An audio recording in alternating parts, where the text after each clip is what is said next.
fighter pilot. The words convey something of the spirit that lies in our squadrons. Something young and vigorous, decisive, wanting action at once and finding its expression in the struggle going on daily over our southeastern shores. In many newsreels, you have seen pictures of fighter aerodromes, thick with aircraft towards which a swarm of mechanics and fighter pilots is making a determined rush. You have been shown in other films the organization which controls the movements of the fighters in the air.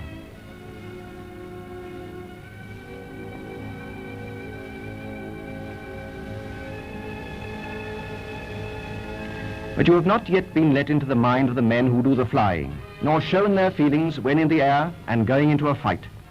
The long periods of waiting are a test of temperament.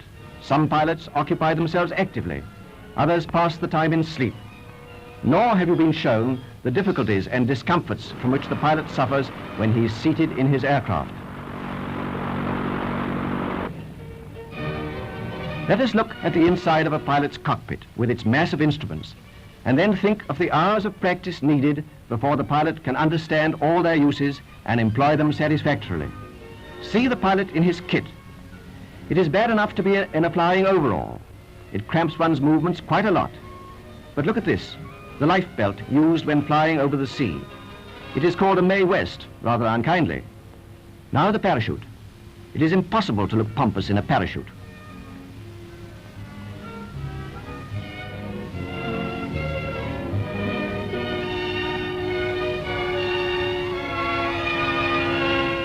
And now, having got our pilot into his seat, complete with cap, goggles, and the rest of the outfit, we have got to lash him in there so that he will not fall out. Wouldn't you hate to be in a straight waistcoat of this kind, with only a small part of your face showing? The radio telephone and oxygen mask are combined in one.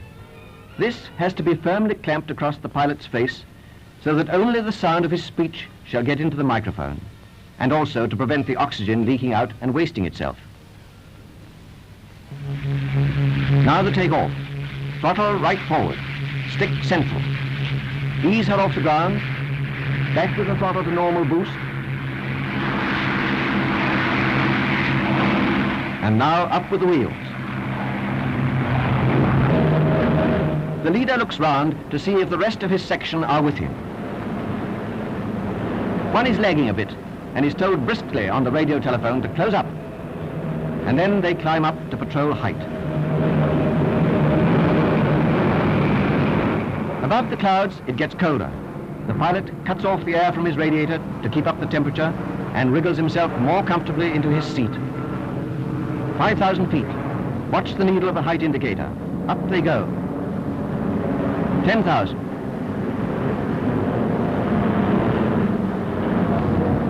Still higher, 15,000. 20,000. The rear aircraft of the formation weave about so as to keep an eye on possible enemy attacks from the back.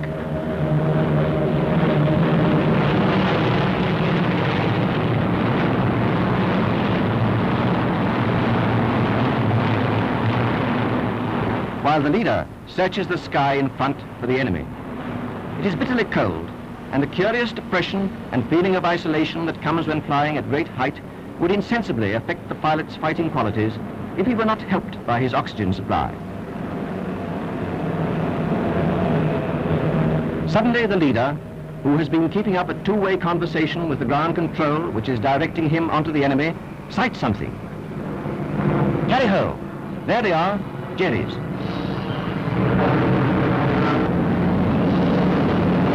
He fires. There's a stream of lead from the guns, and he's got him. That's one down.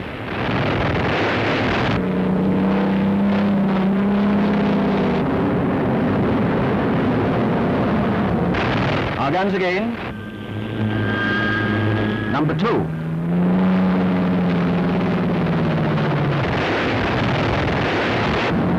Jerry's bailed out.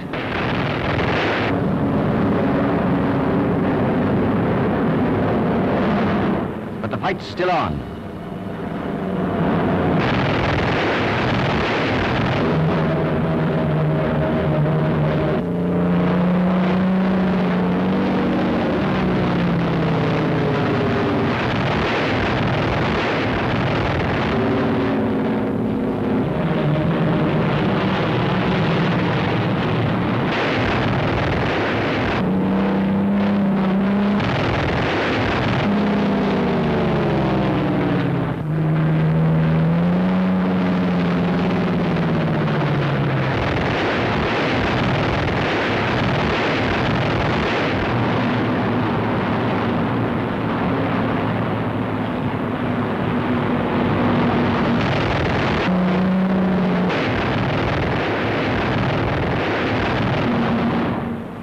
That's that.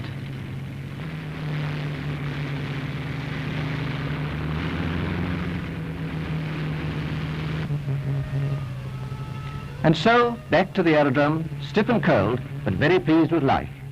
The pilot is brought back to realities by depressed-looking airmen pointing to a large hole in the wing, the inference being that he is a bad pilot to allow himself to be shot up. When you read in your morning paper that our fighters have brought down 10 or 20 enemy aircraft, please visualize what you have seen today. Wish them luck, happy landings, and a good rest after labor.